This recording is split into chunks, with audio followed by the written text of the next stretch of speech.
Alhamdulillah kami dari kelompok 1 dengan nama podcast Rifat. Perkenalkan, saya Abdul sebagai kelompok 1. Perkenalkan, aku Dana Daliani sebagai kelompok 2. Perkenalkan, saya Fitri sebagai kelas 3. Dan saya sebagai bintang tamu 1 Alan Alifa. Saya sebagai bintang tamu 2 Mika Reni. Dan saya sebagai bintang tamu 3 Alia Johan.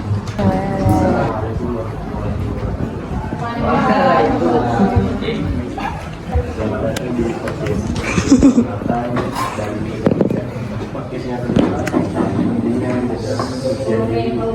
dan menghindari pergaulan. Sekarang, pergaulan bebas makin perbedaan dan tantangan yang berbeda. Oleh karena itu, podcast ini hadir untuk memberikan pemahaman yang lebih mendalam tentang larangan zina dan bagaimana kita dapat menjaga diri dari pergaulan bebas. Tujuan kita di sini bukan untuk menghakimi, tapi untuk belajar dan saling mengingatkan agar kita semua bisa menjaga diri dan kehormatan kita. Bersama kami hari ini, kami kedatangan 3 tamu yang luar biasa akan berbagi wawasan mereka. Mari kita sambut. Yang pertama, Alana. Kedua, Nika.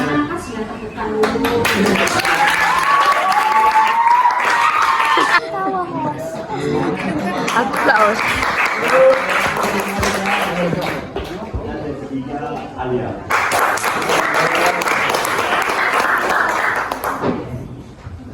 Perkenalkan podcast kami. Kita mulai diskusi kita dengan membahas pengertian zina. Alana, menurut kamu, apa pengertian zina dalam pandangan Islam dan apa saja jenis zina yang perlu kita waspadai? Dalam pandangan Islam, zina itu didefinisikan sebagai hubungan seksual antara laki-laki dan perempuan yang bukan muslim atau suami istri yang belum sah. Bukan suami istri yang sah. Nah, ini bukan hanya sekedar tindakan fisik, tapi juga mencakup berbagai aspek, misalnya mulai dari niat, pikiran, hingga tindakan yang mengarah ke perbuatan tersebut. Dalam Al-Quran dan Hadis juga telah menekankan betapa seriusnya dosa zina dan dampak buruknya bagi individu dan juga masyarakat. Jenis-jenis zina yang perlu diwaspadai itu sangat beragam dan tidak hanya sebatas pada hubungan seksual saja. Secara umum, zina itu dibagi menjadi 2 kategori besar. Yang pertama ada zina al-kabirah dan zina al-saghirah. Zina besar itu adalah hubungan seksual yang sesungguhnya. Sementara zina kecil meliputi berbagai tindakan yang mengarah ke zina, seperti zina alaman, zina yang dilakukan oleh orang yang belum pernah menikah. Terus zina alaman, zina yang dilakukan oleh orang yang sudah menikah. Terus ada juga zina muhsan, zina ghairu muhsan, zina mata, zina telinga, zina tangan dan juga kaki. Jadi zina itu bukan cuma tentang hubungan fisik, tapi juga tentang pikiran dan tindakan yang mengarah ke sana. Ada banyak jenis zina dan semuanya harus dihindari karena bisa berakibat fatal baik di dunia maupun akhirat. Ya, menarik sekali penjelasannya. Namun, di zaman modern kami menjadi kabur. Sama dengan adanya kemajuan dan budaya populer yang mempromosikan seks bebas. Kita bisa membedakan antara interaksi sosial yang wajar dengan tindakan yang sudah masuk kategori zina kecil. Bagaimana kita bisa menerapkan pemahaman tentang zina dalam konteks hubungan pertemanan dan interaksi sehari-hari di era digital. Nah, ini pertanyaan yang penting banget. Di zaman sekarang, Banget. gampang banget kan tergoda apalagi di media sosial. Gimana sih bedain mana yang masih wajar dan mana yang udah masuk kategori zina? Kuncinya itu ada di niat dan tujuannya. Kalau jadi cuma pengen ngerasain sensasi seksual aja, meskipun belum ada kontak fisik, itu juga udah termasuk belum zina. Bayangin aja misalnya lihat foto atau video yang dapat udah masuk, itu juga udah termasuk pada kategori zina mata. Jadi kita harus hati-hati banget dalam konteks pertemanan dan interaksi sehari-hari. Kita perlu menjaga adat dan etika dalam bergaul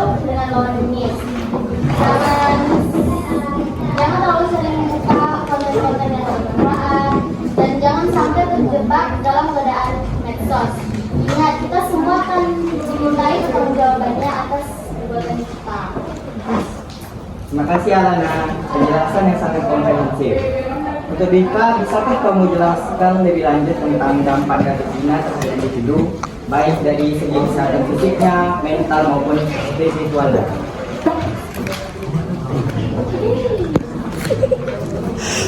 Zina itu bahaya banget loh, gak cuma masih di mata cerai, tapi juga bikin badan, pikiran, dan mata kita jadi kacau. Gini sedap. Untuk penjelasannya yang pertama, dampak fisik.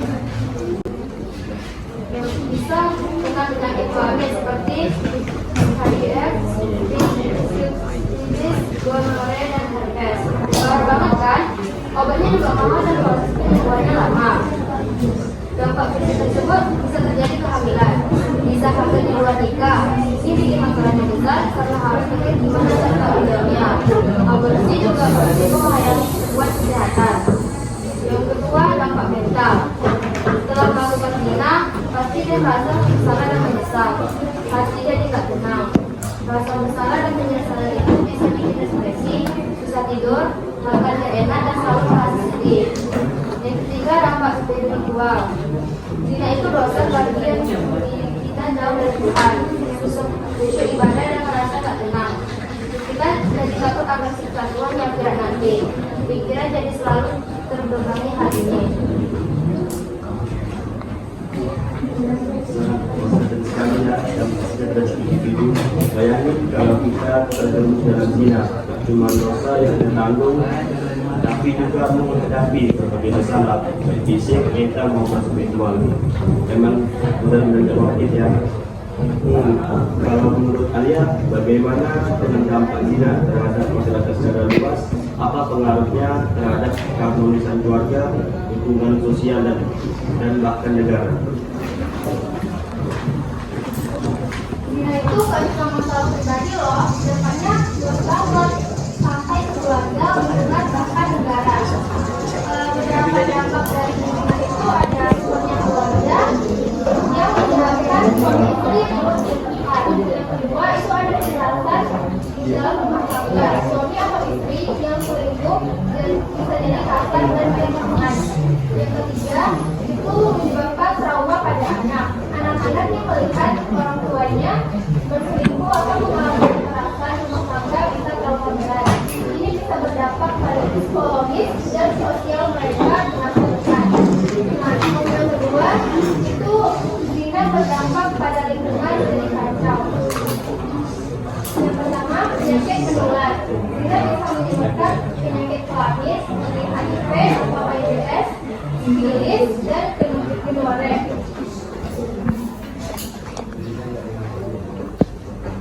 Zina bikin moral masyarakat menurun. Orang jadi nggak peduli lagi sama norma dan aturan. Kepercayaan antara warga juga berkurang. Yang ketiga, negara menjadi terbebani. Beban kesehatan tingginya angka zina bikin beban negara karena harus menanggung biaya pengobatan penyakit. Jadi zina itu dampaknya selamat ya, tidak cuma merugikan individu, tapi juga keluarga, masyarakat, dan negara. Kita semua harus menjaga diri dan mencegah zina agar lingkungan kita tetap aman dan harmonis. Tapi bagaimana sih caranya agar kita bisa membangun sebuah masyarakat yang lebih kuat dan tangguh dalam menghadapi masalah zina? Apa peran pendidikan, hukum dan budaya dalam mencegah dan mengurangi angka zina di masyarakat? Di mana kita bisa menciptakan lingkungan yang mendukung kesucian dan kehormatan. Bayangin kayak gini deh. Sekolah harus ngajarin pendidikan seks yang benar. Bukan cuma tentang biologi aja, tapi juga nilai-nilai agama dan moral. Dari kecil udah harus diajarin, terus berlanjut sampai besar. Bukan cuma di sekolah, orang tua juga harus ngajarin anak-anaknya tentang pentingnya menjaga kesucian. Pemerintah juga harus bikin hukum yang tegas buat yang melakukan zina. Bukan cuma hukuman aja yang penting, tapi juga perlindungan buat korbannya. Korban zina harus dilindungi dan dibantu agar bisa pulih. Pokoknya buat bikin masalah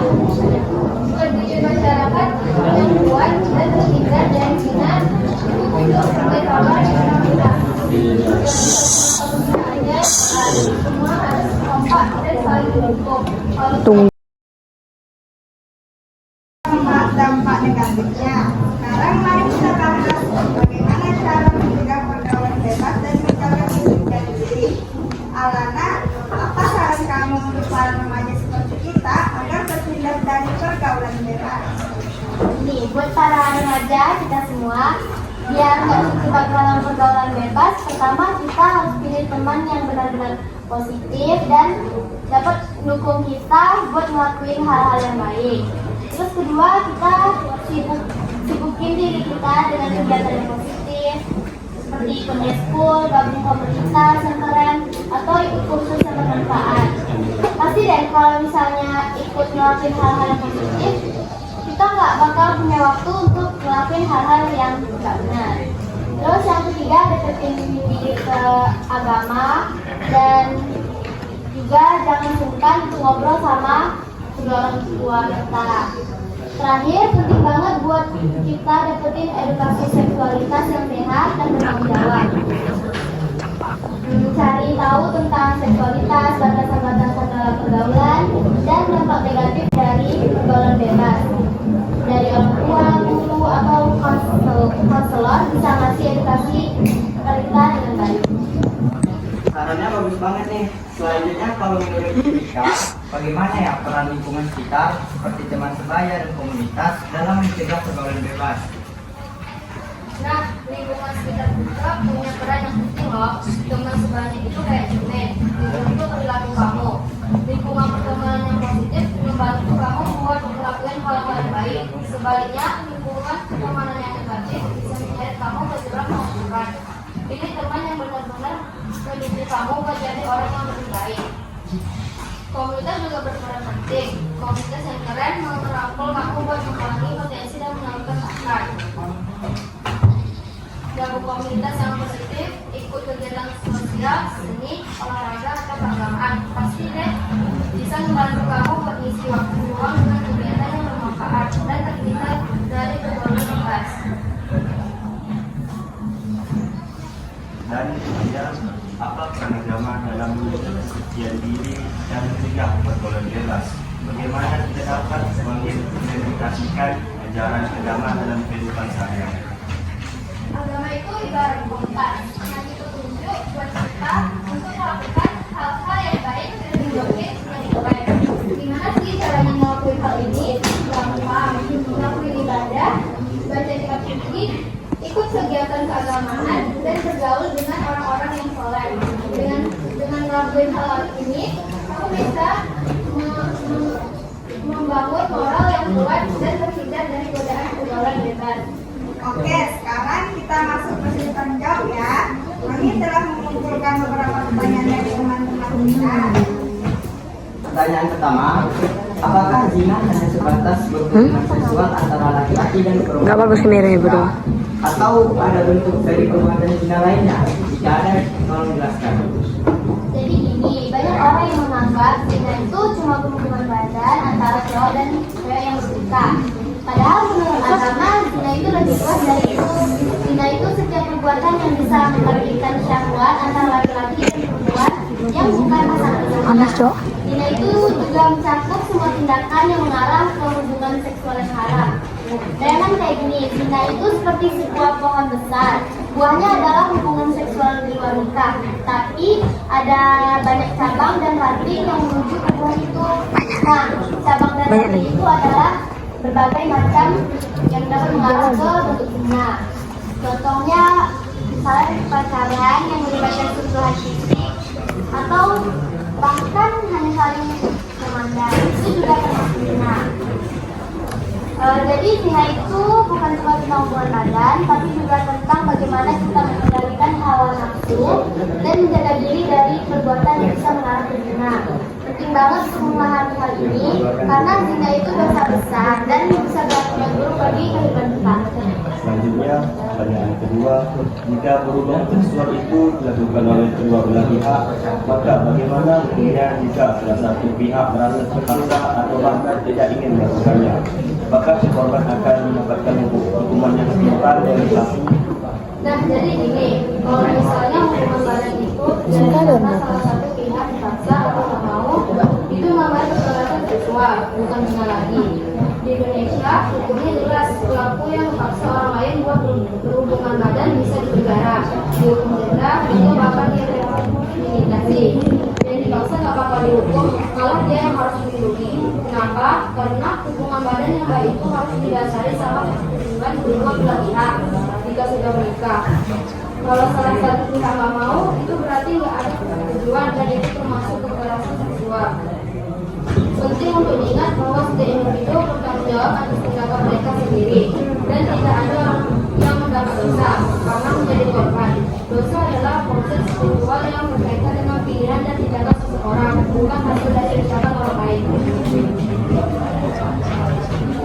Selanjutnya, pertanyaan ketiga. Apakah pergaulan bebas dapat menjadi penghinaan? Jika iya, jelaskan bentuk dan contohnya yang menjadi pengalaman remaja saat ini. Bayangin gini, pergaulan bebas itu kayak jalan tol. Jalannya sih bebas, tapi rawat banget. Untuk ngelakuin hal-hal yang benar. Kenapa pergaulan bebas disengaris ke Gina? Pergaulan bebas itu kayak nggak ada aturan. Kalau dari cewek, ngelakuin apa aja, bahkan cium-ciuman. Lama-lama, gampang banget ngelakuin hal-hal yang benar. Gak jarang, remaja ikut-ikutan teman buat ngelakuin hal-hal yang gak benar. Mereka harus bilangin itu atau gak tahu kalau gak ikut-ikutan. Banyak juga remaja yang gak tahu risiko dari seks bebas. Mereka gak tahu kalau bisa kena penyakit, hamil di luar nikah, atau malah trauma. Contoh pergaulan bebas yang mengarah ke zina ialah pacaran. Walaupun banyak juga yang pacaran tanpa melakukan hal seperti itu, tapi kalau pacaran yang udah melewati batas, misalnya sering melakukan hal-hal yang seksual, itu bisa mengarah ke zina. Yang kedua itu ada nongkrong di tempat yang sepi. Nongkrong di tempat yang sepi, misalnya di kamar atau di kos-kosan, gampang banget buat ngelakuin hal-hal yang gak benar. Minum minuman keras. Minum minuman keras bisa membuat orang gak sadar diri dan gampang tergoda untuk melakukan hal-hal yang gak benar.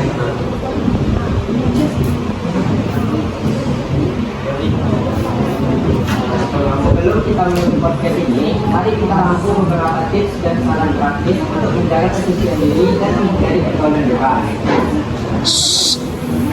Nah, teman-teman, poin pertama yang paling penting adalah menjaga pandangan. Hindari hal-hal yang bisa memicu syahwat seperti gambar atau video yang tidak senonoh, dan lebih baik fokus ke hal-hal yang positif dan bermanfaat seperti Al-Quran atau buku gratis. Setelah itu, selain jaga pandangan, kita juga harus berbagi dengan aktivitas yang positif, mengembangkan hobi yang asik. Dan begitu kita nggak akan punya waktu untuk melakukan hal-hal negatif seperti itu. Selain itu, jangan lupa ibadah dan membaca Al-Quran bisa membersihkan hati dan diri kita. Ibadah itu saya berbicara untuk menambah berbagai selanjutnya, hubungan pertemanan juga berhubungan banget. Cari teman-teman yang bisa saling mengingatkan dan melakukan kebaikan. Jauhi teman-teman yang suka mengajak hal-hal negatif.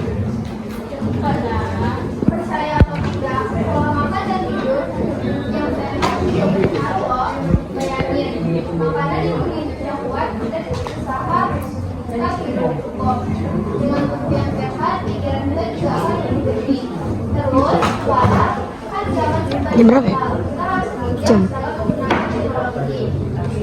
Jangan sampai terjerat oleh konten-konten negatif di internet. Gunakan internet untuk hal-hal yang positif dan bermanfaat. Terakhir, jangan lupa untuk selalu menggunakan diri dan berhati kita dan berusaha untuk memperbaiki diri.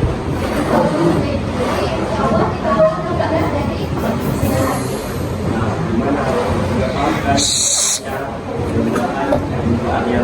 Semoga kita semua bisa mempraktikkannya dalam kehidupan sehari-hari. Dan selalu ingat jaga hati dan pikiran kita agar tetap bersih. Baiklah, sekian dulu ya pembahasan kita hari ini tentang dari zina. Semoga bermanfaat untuk teman-teman semua. Terima kasih kepada Alana, Nika, dan Alia atas waktunya dan penjelasannya yang sangat bermanfaat. Semoga podcast ini dapat memberikan manfaat dan menambah wawasan kita semua tentang pentingnya menjaga